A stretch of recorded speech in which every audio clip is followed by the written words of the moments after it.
कमलनाथ जी 77 साल के हो गए हैं। उनको दिल्ली व छिंदवाड़ा जाने की तैयारी कर लेनी चाहिए। उनका समय आराम करने का आ गया है। कमलनाथ जी अब केंद्रीय मंत्री थे जब दिल्ली में उन्हें 20% कमीशन वाले मंत्री के नाम से जाना जाता था। शाहजहांपुर के अकौदिया पहुंचे देवास शाहजहांपुर सांसद महेंद्र सिंह सोलंकी के द्वारा मीडिया से चर्चा करते हुए कहा कि कमलनाथ जी को ना बजरंगबली पसंद है ना राम जी पसंद है। जिस प्रकार से अकौदिया में अपनी सभा के दौरान सनातन धर्म व संतों का अपमान किया है, उन्हें मंत्र उच्चारण करते हुए रोका गया है। क्या परेशानी है? कमलनाथ जी को यह बताना चाहिए। उनको सनातन धर्म के मंत्रों से क्या परेशानी है, पूछा जाना चाहिए। इस तरह से सनातन का अपमान करेंगे आप, निश्चित मानिए यहाँ की सरकार उनके विरुद्ध आवश्यकता लगी तो सख्त कार्रवाई भी करेगी। इसके अलावा यहाँ की जनता समझ चुकी है कि नारी शक्ति सम्मान जैसी फर्जी योजना चलाकर वह सरकार में नहीं आ सकते। उन्होंने जिस तरीके से 15 महीने में सरकार में छल किया है, 15 महीने में उन्होंने जितने भी वादे 2018 में किए थे उनको पूरा नहीं किया है। यह सब प्रदेश की जनता जानती है। यह सब झूठ है। ये छल करने वाले लोग हैं, ये धोखेबाज लोग हैं। इनकी सरकार मध्य प्रदेश में नहीं आनी है। मंच पर एक सनातनी सन्यासी का अपमान किया है, उन्हें मंत्रोच्चारण करते हुए रोका गया। क्या परेशानी है कमलनाथ जी को, ये बताया जाना चाहिए। उनको सनातन धर्म के मंत्रों से क्या परेशानी है, ये भी उनसे पूछा जाना चाहिए। इस प्रकार से यदि वो सनातन का अपमान करेंगे तो आप निश्चित मानिए कि यहाँ की सरकार उनके विरुद्ध आवश्यकता लगी तो कोई सख्त कार्रवाई भी करेगी। इसके अलावा यहाँ की जनता ये बात समझ चुकी है कि नारी सम्मान जैसी फर्जी योजना चलाकर वो सरकार में नहीं आ सकते। उन्होंने जिस प्रकार से 15 महीने में छल किया है, 15 महीने में उन्होंने जितने भी वादे 2018 में किए थे उनको पूरा नहीं किया है। प्रदेश की जनता जानती है ये झूठे लोग हैं, ये छल करने वाले लोग हैं, ये धोखेबाज लोग हैं। और इस बार कांग्रेस की सरकार मध्य प्रदेश में नहीं आनी है। कमलनाथ जी को तैयारी कर लेनी चाहिए दिल्ली जाने की या फिर छिंदवाड़ा जाकर आराम करने की। कमलनाथ जी को ये बात ज्ञात होनी चाहिए कि ये मूर्तियों का टेंडर उस समय हुआ है जब उनके चहेते नेता सज्जन सिंह वर्मा PWD के मंत्री थे। उन्हीं के कार्यकाल में इसकी निविदा आई थी और उन्हीं के द्वारा उन ठेकेदारों को पेमेंट किया गया है। और जो मूर्तियां टूटी हैं वो गारंटी पीरियड में है।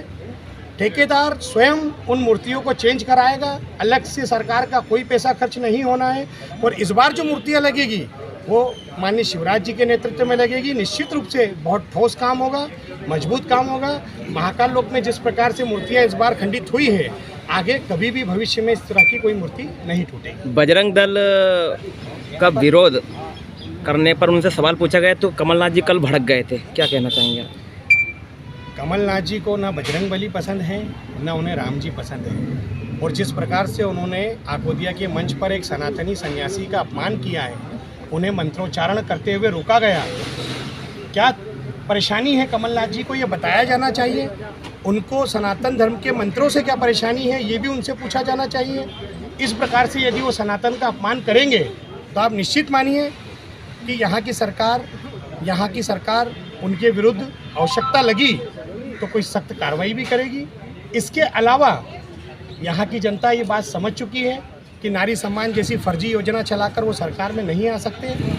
उन्होंने जिस प्रकार से 15 महीने में छल किया है, 15 महीने में उन्होंने जितने भी वादे 2018 में किए थे उनको पूरा नहीं किया है। प्रदेश की जनता जानती है ये झूठे लोग हैं, ये छल करने वाले लोग हैं, ये धोखेबाज लोग हैं। और इस बार कांग्रेस की सरकार मध्य प्रदेश में नहीं आनी है। कमलनाथ जी को तैयारी कर लेनी चाहिए दिल्ली जाने की या फिर छिंदवाड़ा जाकर आराम करने की। कमीशन का जो दौर था वो 15 महीने की कमलनाथ जी की सरकार थी, वो दौर अब ख़त्म हो गया है। उस दौर में जिस प्रकार से वल्लभ भवन में बैठकर उन्होंने पैसे ले लेकर IAS IPS अधिकारियों के ट्रांसफ़र किए हैं, ठेकेदारों से कमीशन वसूल करके उनका पेमेंट किया है, लोगों को कमीशन लेकर उन्होंने टेंडर दिए हैं, ये सारा काम कमलनाथ जी ने अपनी सरकार में किया है। इसीलिए उनको चारों तरफ कमीशन नज़र आता है।